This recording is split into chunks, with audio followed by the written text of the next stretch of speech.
আমি প্রজাপতি সিনেমার শুটিং স্পটে দেবদার পাশে বসে গল্প করেছি। শুধু তাই নয়, দেবদার সিকিউরিটিকে বলে খাতা পেন জোগাড় করে আমাকে সিগনেচারও দিয়েছে। তো যাই হোক, সেসব গল্প তো রইলই। আজকে বাড়ির সামনেই আমাদের পৌরসভার মাঠে আসছে দেবদা। সেই সুযোগটাও হাতছাড়া করতে আমি চাইনি। তাই আমি চলে এসেছি দুপুরে খাওয়া দাওয়া করার পরেই পৌরসভার মাঠে। আমি ভেবেছিলাম পৌরসভার মাঠটা পুরো ভর্তি হয়তো লোকজন থাকবে। যদিও এটা অনেক বড় মাঠ, লোকজন যদি পুরোটা থাকে, কেউ যদি মাঠের শেষ প্রান্তে থাকে, তাহলে সে দেবদাকে এক বিন্দুও দেখতে পাবে না। তো যাই হোক, পৌরসভার মাঠে ঢুকে পড়ে প্রথমেই একদম সামনের দিকে চলে এসেছি। এসে দেখি মাঠে বেশ ভালোই ভিড় হয়েছে, তবে আমি যতটা ভিড় অ্যাকসেপ্ট করেছিলাম ঠিক ততটা ভিড় হয়নি। সামনে তো মোটামুটি ঢুকে মানে দাঁড়িয়ে পড়েছি। এক তো হচ্ছে প্রচন্ড ঠান্ডা এই কটা দিন পড়ছে, তবে আজকে এই ভিড়ের মধ্যে ঢুকে মানে প্রচন্ড পরিমাণে গরম হচ্ছিল। শুধু তাই তাই নয়, এত চাপাচাপি ধাক্কাধাক্কি হচ্ছিল, ব্যাপারটা ভীষণ মজাও নিচ্ছিলাম। যাই হোক, ওই যে সামনের সিটে অনেকেই বসে আছে, তারা একদম প্রথম দিকে এসেছে। আমরা অতটাও তাড়াতাড়ি যাইনি, খেয়ে দিয়ে ধীরে সুস্থে তারপরেই এসেছি। তবে আমরা আবার যতটা তাড়াতাড়ি চলে গিয়েছিলাম, পরে আমার মনে হয়েছিল এতটা তাড়াতাড়ি না গেলেও হতো।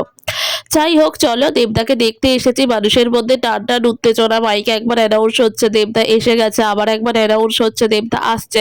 আর আমি মানুষকে সেইভাবেই বলতে থাকছিলাম। সামনে যারা দাঁড়িয়েছিল, যেই আস্তে আস্তে করতে করতেই হয়তো সন্ধ্যে 7টা বাজিয়ে দেবে, তারপরেই হয়তো দেবদা স্টেজে উঠবে।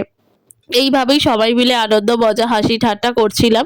করতে করতে এইভাবে অ্যানাউন্স হতে হতে এখনো দেবদা আসছে না। এদিকে কিন্তু ঘড়ির কাঁটা বেশ ভালোভাবেই ঘুরে যাচ্ছে।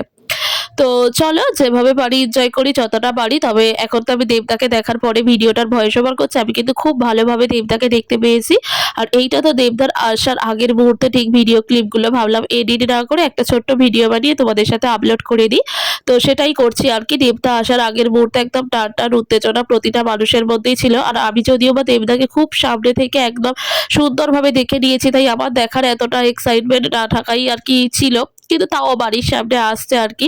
আমাকে তো বিশ্বজিৎ বারবার বলছিল যে তোমার মধ্যে তো এতটা উত্তেজনা থাকার কথাই নয়, কারণ তুমি বেশ ভালোভাবে দেবদাকে দেখেছো। সাথে কোনো ভিড়ভাট্টা ছিল না, একদম একা দেবদার পাশে বসে দেবদার সাথে গল্প করেছো, কথা বলেছো। দেবদা সিকিউরিটিকে দিয়ে খাতা কলম জোগাড় করে তোমাকে সিগনেচার দিয়েছে, তোমার আর কি চাই? তাও তুমি এত উত্তেজিত।